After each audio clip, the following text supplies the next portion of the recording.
Hey everyone, what's up? Today we're going to take a closer look at MINISFORUM's affordable V3 SE tablet/laptop, which can also be called a 3-in-1, since besides using it as a laptop or a tablet, because you can detach the keyboard, it can also operate as an external monitor.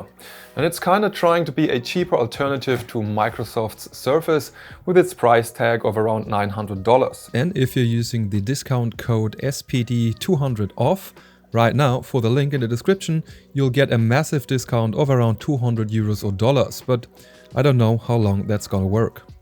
Now, this is actually MINISFORUM's second 3-in-1, as the more expensive and better performing version without the SE was released a bit before this one. So this is kind of their budget model actually. Full disclosure, MINISFORUM did send me the V3 for a review, but there was no money involved and no obligation to do a review. And they didn't see the video before it was released. Now, but what is inside of here? The MINISFORUM V3 SE comes with an AMD Ryzen 7 7735U with 8 cores and 16 threads, which operates between 15 and 28 watt on the load depending on the used performance mode.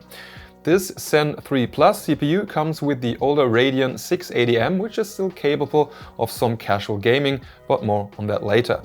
The Ryzen is paired with 16 GB of soldered LPDDR5 6400 MB/s RAM and a 1 TB Kingston M.2 SSD, which can't be upgraded afterwards as you cannot open the tablet by yourself.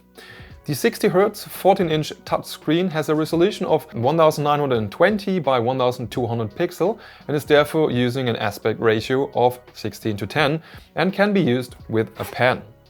It comes with a 50 Wh battery, a 1440p camera at the back and a pretty good Full HD camera at the front.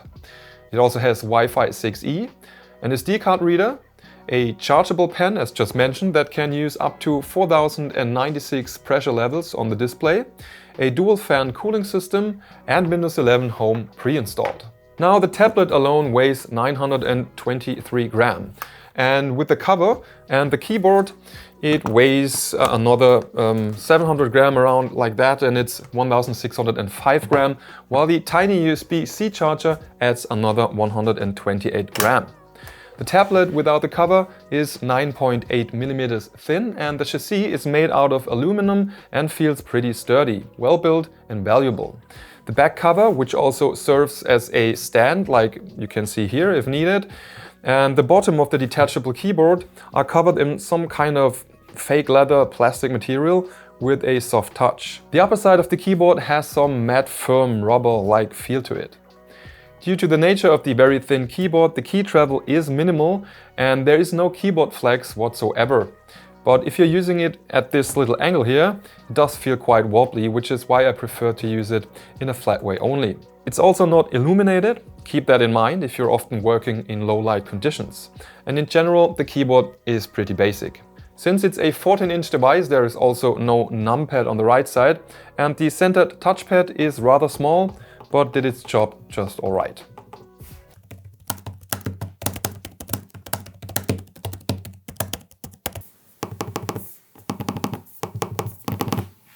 The included 50 Wh battery in here doesn't allow magic runtimes, but on idle with a display brightness of 20% and battery saving activated, as well as activated Wi-Fi, I saw around 11 hours and 15 minutes. For watching YouTube at 50% brightness and headphones with 20% loudness, that resulted in 7 hours and 35 minutes.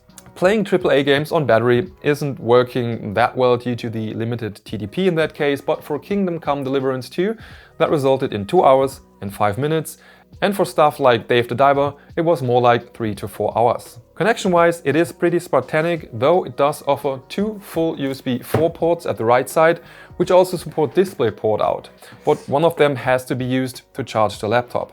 Oh, and since it's USB-C 4, you can actually also use a Thunderbolt eGPU in combination with the MINISFORUM V3 SE.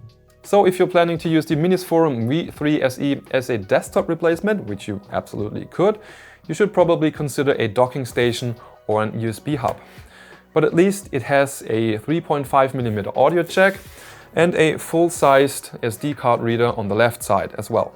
Oh, and there is a fingerprint sensor included in the power button. The USB-C port on the left side is only usable if you want to use the V3 SE as an external monitor. And speaking of the monitor itself, it's a 14-inch 60Hz 1200p IPS display for which I measured a maximum brightness of 354 nits, which is okay for a laptop, but tablets usually have a brighter display. And I also measured the following color values with my Spider X Pro. 97% for sRGB, 75% for the Adobe RGB color space, 76% for P3 and 70% for NTSC. As mentioned before, you can use the MINISFORUM V3 SE as an external display via USB-C for stuff like the Nintendo Switch, a mini PC or an Asus ROG Ally, etc. via the USB-C port on the left side. I personally would consider the speakers in here as actually decent. I liked the sound quality and richness of the sound compared to some gaming laptops I've tested in this price category. The loudness is alright as well for a 14-inch tablet slash 2-in-1. Definitely a bit better than expected.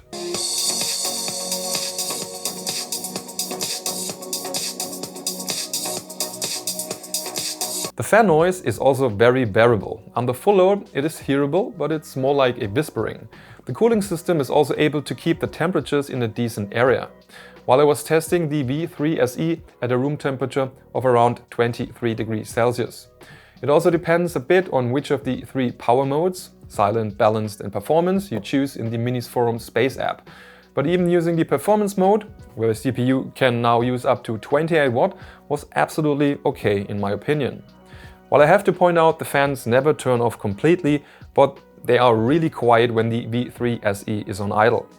And even under load it is absolutely okay, though definitely louder than an Android tablet for example. But in my whole testing period it never bothered me like at all.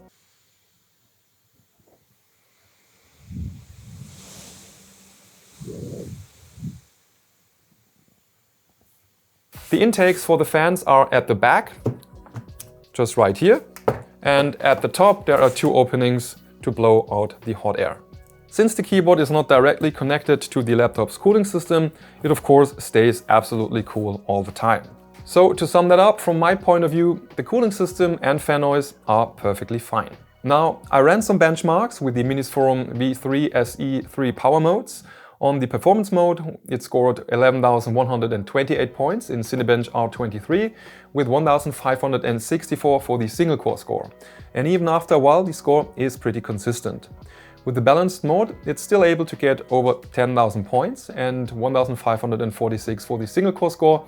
And with the silent mode at 18 watt, it's achieving 8,130 points and 1,489 for the single core score. In PC Mark X, it scored 6,111 using the performance mode, only slightly lower 5,814 in balanced mode and 5,382 in silent mode. So everyday tasks are absolutely no problem for the V3 SE, no matter which performance mode you choose. In the Budget Systems benchmark for Photoshop, it scored 4,628 points, meaning actually using it for illustration purposes with the pen is just working perfectly fine. But then again, Photoshop isn't too demanding on PC hardware by today's standards. For the 1TB Kingston SSD, I measured around decent 3.5 GB per second reading speeds, but only 1.7 GB per second writing speeds, while the reading speed is more important for the system performance, and both values are perfectly fine for a device like this. And last but not least, I've also tested some games on the V3 SE. You won't be able to play most modern AAA games, especially on higher settings, but some casual gaming is definitely possible to some extent. For these tests, I've set the pre-allocated VRAM to 4 GB in the BIOS and used the laptop's performance mode. So let's have a look at the benchmarks. I've tested the all-new Tony Hawk's Pro Skater at 1200p with FSR set to balanced and medium settings, which resulted in around 45 to 60 FPS and was playable alright while looking fine. This is not the hardest game to run, but it's doable on the MINISFORUM V3 SE. One thing I have to mention, in all game tests I've noticed that the CPU doesn't seem to boost very high while the temperature was no issue. Probably the low wattage which has to be split between the CPU and the iGPU, so games with a high CPU load would definitely have a disadvantage here. I was testing CS2 with a match against bots on Dust 2 at low settings, which uses FSR unbalanced as well at 1200p.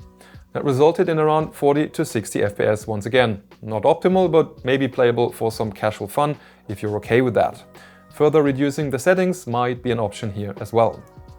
Of course, lighter indie games like the mentioned Dave the Diver should work just perfectly fine without any issues, especially those with lighter graphics like this one. Such, of course, also includes stuff like Hades, Minecraft, Battle Bros, Roblox, etc. And in this scenario, you can actually see that the TDP is only at around 14 watt to achieve the 60 FPS cap. So actually playing this game on battery should grant you 3 to 4 hours of runtime. I actually also tested Kingdom Come Deliverance 2, since it's so well optimized. At 1200p with FSR set to performance and low settings, that resulted in playable FPS of around 40 to 60. But there have been some noticeable micro stutters, especially in the beginning and some certain areas of the map, which is getting better after a while. Though, it's nevertheless still impressive how good the game looks and runs on this little tablet without a dedicated GPU and such bearable temperatures and low noise levels. If you're not too picky, you could actually enjoy and finish this game that way. And FSR performance doesn't look half bad on a 14-inch screen in my opinion really. And for Rocket League I tested the highest settings at 1200p, which still resulted in absolutely playable FPS of around 55 to 80 FPS. Definitely playable just fine in my opinion once more.